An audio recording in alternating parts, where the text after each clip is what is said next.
What's up YouTube? It's your boy, Will Rider, back at you with another video, and today I'm making another furniture piece.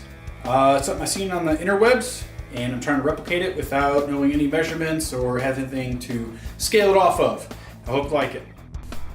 So I originally wasn't planning on doing a narration for this video, but I got some minutes, so thought I might as well. And I know how much you guys love hearing me talk. So like I said earlier, the inspiration for this came from a Facebook post that I seen. My wife seen it and said, hey, I like that. So I'm going to make one and see if she likes it. This is all pretty cheap material. This is a just Douglas fir 4x4, and it is the wettest piece of wood I've ever worked with. I'm hoping this doesn't come to bite me in the butt later on. As it dries out here in Vegas and starts warping on me. I might have to do this again. I might, if I do it again, I'll do finer materials. This is more of a proof of concept for me. You see me spray a little WD on that saw. Just helps it run a little smoother.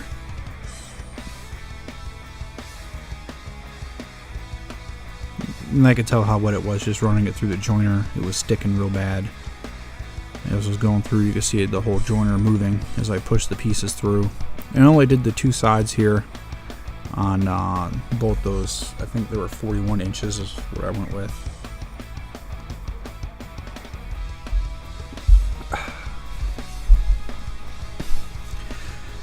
And after the joiner, I used the planer to square up all the sides. They're all exactly the same dimensions now and square, which was important.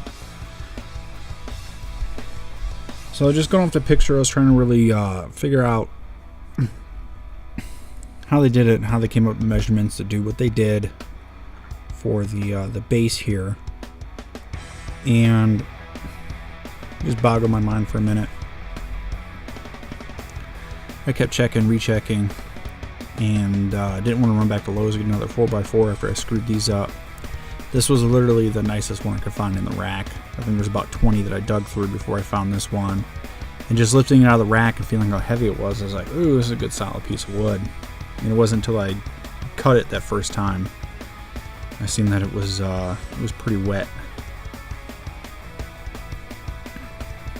And so all the knots that are in this one are pretty small. Work around them. I'm just about finished down in the garage with the last part of this project, and I haven't had any issues with the wood. None of the knots have given me any trouble. The water-based polyacrylic that I put in it has soaked into it real well. Hopefully it seals it enough where it won't dry out anymore and it won't warp and it'll stay there. So these aren't 3.5 inches nominal anymore. They're a different measurement now that I've planed them down. And I'm just doing some mass here, trying to figure out what the center is, because I need the center to get 1.5 inches out from the center. So 3/4 of an inch on each side of that center mark. So that's what I'm doing here.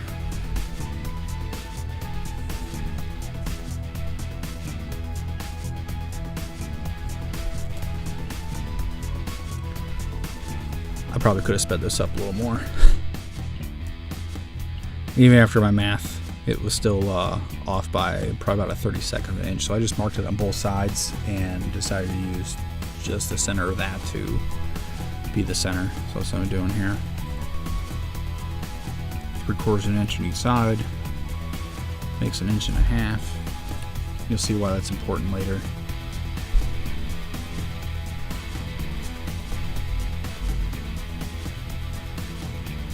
Some more guidelines. Yeah, this wood was so wet I couldn't even use a pencil on it. The pencil wouldn't mark, so I had to use one of those Pilot fountain pen things. I really like these pens, not just for writing, but for marking on the wood. As long as it's in a spot that I know I can sand down a lot, or is going to get refinished in something where it'll hide it, because that ink does soak in quite a bit. This is one of the thicker things I've cut on the bandsaw. It's on the new cart that I made in a previous video, and I still haven't fixed the cabinet problem down below. I am gonna take the bandsaw off of the stand that it came with and build my own with its own little cabinet underneath, because it's just too flimsy. You see that edge that just got cut there? It's pretty rough. Oh yeah, it was really wet, so I had to keep brushing out the blade. It wouldn't clear the waste out. I'm not great in the bandsaw. It's not my favorite tool. It's not the tool that I'm most confident on. I try to watch Jimmy DiResta and all the stuff he does on his bandsaws, and I guess he used to practice a lot. This is the one I should have done first, because cutting this one out, when I go a little farther deeper into this cut, I just cut those other two angles. I don't really have a big flat spot. You see on the left there, I lose my flat spot. So towards the end, I got a little nervous about tilting up. So on the next one, I did cut that other one first, and then the two side ones after that. So I always have somewhere flat to lay the material on the bed of the bandsaw. I'm sure I've mentioned before how much I love my Japanese planes. I'm glad that I started picking up the woodworking when I was in Japan, and these are the tools they had. The only tools I could find. They don't have any Western style planes there. They don't have any Western style saws. Really like these planes. They're fun to tune, and once you get them running, it's just those videos that my kids are watching, the satisfying videos. It's very satisfying when you see those curls coming up out of this plane. And I do have Western style planes. I have a couple number 4s and then a big number 7 jack plane that I'm still in the process of restoring that I got from my grandfather. The number 4s have been restored, and I don't know if you watched the video for the bench that I'm working on right now, but I've completely flattened that whole bench with that number 4. And that was quite a workout. My arms were burned while I was doing it, and they hurt for a few days afterwards. But I got that bench perfectly flat with it, using just the plane, a pencil, and a straight edge.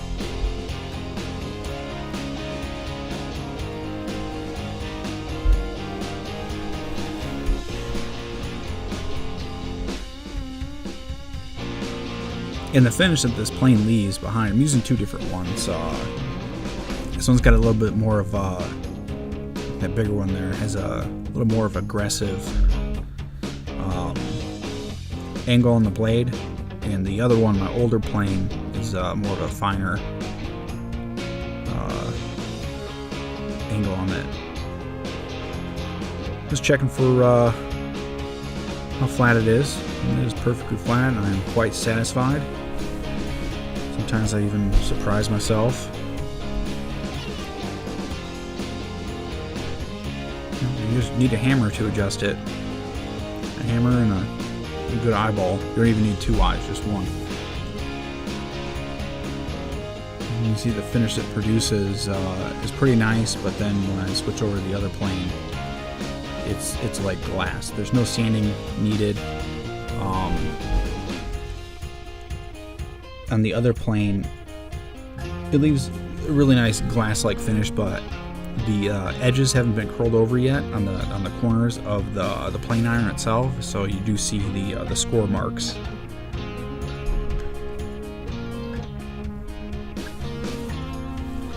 I think this is the last side I have to do on this one. It's just a simple tool. It's a block of wood, a pin that goes through the side. It's got a little chipper, and then a plane iron. That's all it is. Just there is some tuning you have to do afterwards. that I wasn't aware of until watching some YouTube videos. And I really got these planes working great. Not like competition level or anything. I'm just showing it off the final shape.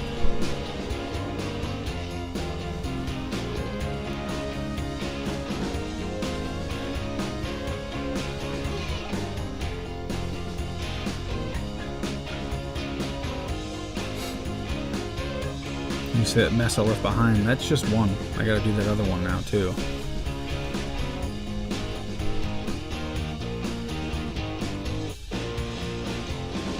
Look how big the area is on that band or that table saw.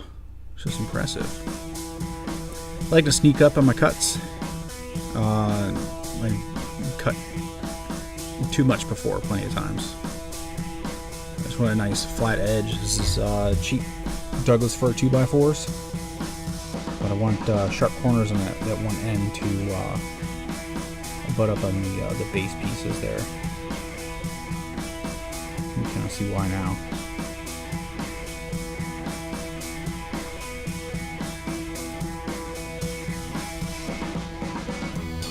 Like I said earlier, this is all proof of concept.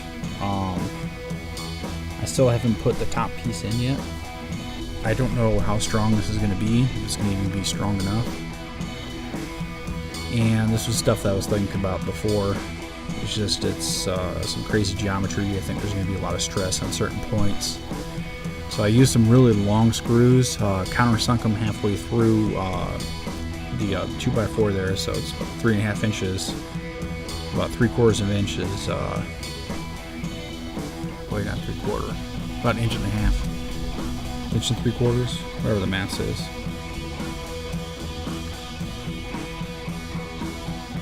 Using the drill press here gave me a cleaner cut.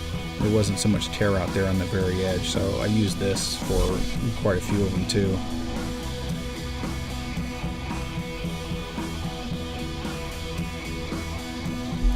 And I got some longer bits. I could have thrown in the impact driver there, but I couldn't find them because my garage was a mess. So I couldn't get those all seated all the way. So what I did was use the little extension thing that came in my little Milwaukee kit, and it gave me just that 1/4 inch more that I needed to get those screws fully seated. In the ends there, you can see why it had to be 1.5 inches wide. This being wide, just as those 2x4s are.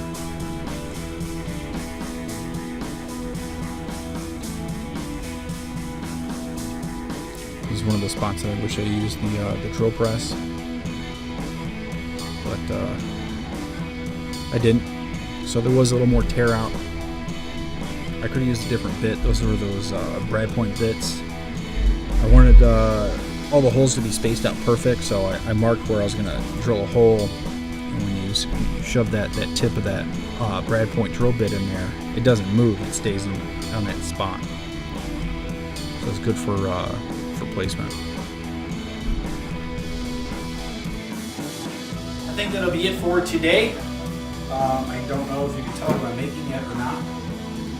It is something I seen on Facebook. I can't remember the site. I just took a screenshot. Really liked the way it looked, so I thought I'd replicate it. It was just a picture of the finished product. There was no measurements, nothing to scale it off of, so I'm just doing one that will fit my needs.